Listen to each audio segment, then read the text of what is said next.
While we get situated, I'm gonna throw out the first question, and maybe Cassandra, you'd be able to hop into this question, and you can use this mic when we get set up. So the first question I have is, so we just discussed that differences in recognizing people from different distances. So a question I sometimes get asked is, what are the characteristics that you use to determine who someone is in a crowd? And what are some tips to maybe help you find people in a crowd a little easier?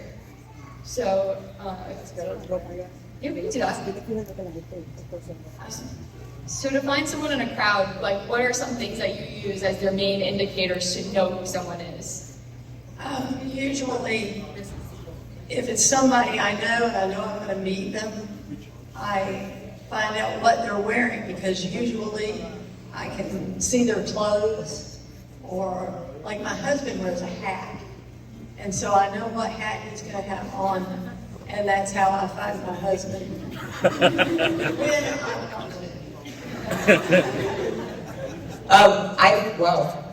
I think subconsciously we memorize the color that the person is wearing without even realizing it. Like I don't even purposely think, okay, my friend is in a red shirt. I just kind of like lose my friend at some point, and I'm like, red, they were in red, for sure. And there are other things, but I know we all have similar answers.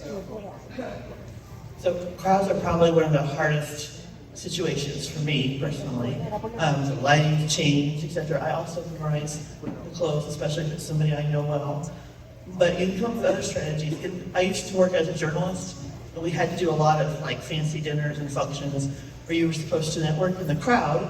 And I was always worried that I would walk up to one person and introduce myself and have a whole conversation with them. Then 10 minutes later, walk up to them like I'd never met them before, and have them think that I didn't appreciate anything that they said.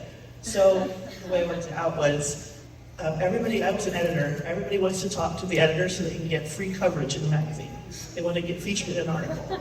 Nobody wants to talk to the salesperson because she just wants to sell them something. So we teamed up, and she would say, so-and-so is on your right, he's coming up, and then if we were together, they want to talk to me, and then she ended up getting to talk to them. So sometimes it's kind of just working out a plan.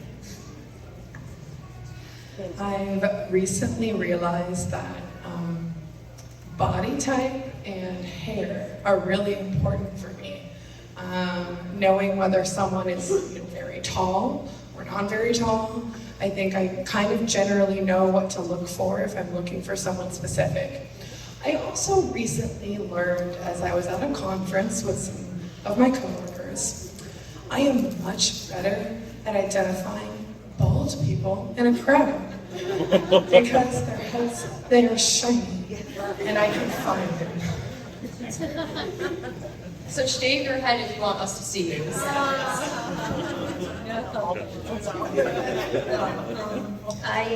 As my kids will tell them, I usually yell them name, and that didn't work because they hide. We're in the store. I'll be Christian, and I'm like, which Christian? It's like, of course they're hiding because they don't want me to be yelling their names in the middle of shops. But so what I do recognize people by their clothes, by their hair. It's funny because we were just talking about that this morning. It's like, I know Patrice because I know Patrice's hair, so Patrice don't take a haircut. So either shave your head or don't change it at all. That's choice. I mean, I'm supposed to be asking the questions, but I also think it's really helpful that with people that you know, like communicating with them and letting them know, hey, I may not be able to see you there, so that they can work with you to help you. Because I think a lot of times just throwing that out there so that they understand that that's something that you're struggling with. People are so eager and willing to help you be able to see and understand that you're not doing it to be mean if you don't recognize them, and they'll actually help to kind of look out for you. And and so I used to volunteer at my daughter's school, and the teachers, of course, would send me to the teacher's lounge to make copies or whatever, and oh, help yourself to anything that's there. And I'm like, okay, I can do that. So one day I was in there, and I'm not really sure if I saw them or I smelled them, I'm not sure, can't remember. But there was this jar sitting on the table, and it had M&Ms in it. And anybody that knows me knows I love M&Ms. But I didn't want to be greedy, but I wanted an M&M. So I went over to the jar, and I'm like, there's no top on it. I'm going to get one. So I got one, and I ate it. And as I looked down at the table, I noticed there was a different color looking thing on the tablecloth. So I got my nose down there and looked, and it was a note that said, guess how many M&Ms are in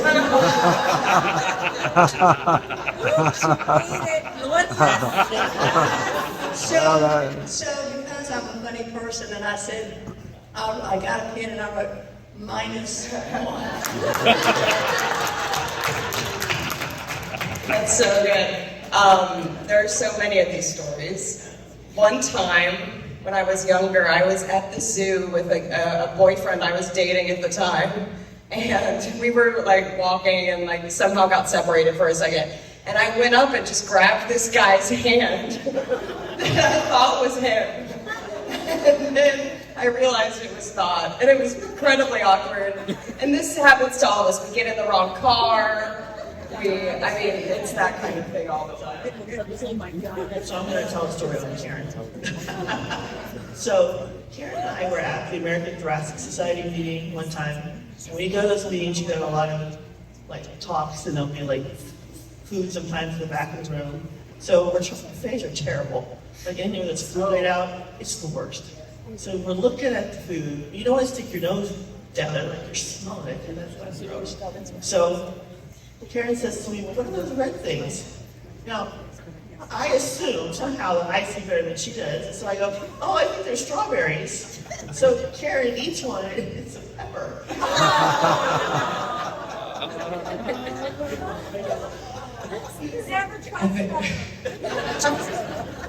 I think we all have so many of these. It's just the nature of living. I'm an undergrad, and I take a lot of rideshare. And I had to go and get my hair done, and I was going through a really difficult season in, my physical and mental health at the time.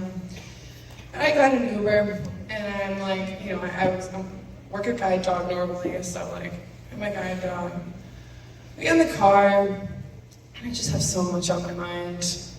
And I get her to sit in the car, and she sits on the floor, and she's kind of leaning back and thinking about life. And I wonder why we're not moving. And the driver's like, oh my God, get out of my car.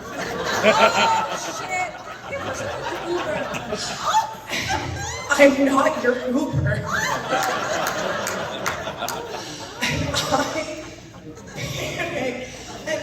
It was a gray, like a tan sedan.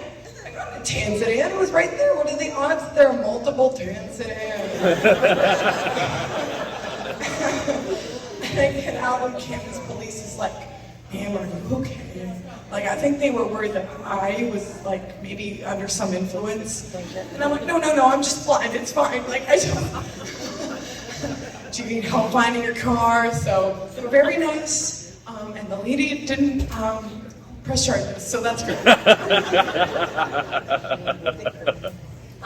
Well, about 5 years ago, we decided to take a trip to Key West with my kids. And with Fort Shannon, they just started to get to know us. We go down in Key West, we're walking around, and there's this little stores. And there's this guy with this tray. And he's like standing there offering these things. And I was like, look, Ness, you want one? And I picked it up and put it on my mouth. And all of a sudden, all of them were like, no! Because it was soap.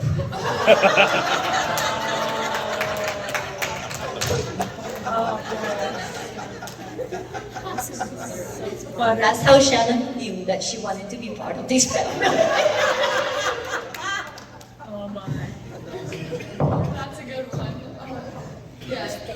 Yeah, we're all kind of like a Stacy show, but we're all eating at one point or another, eating one thing, thinking it was something completely different from what everybody else.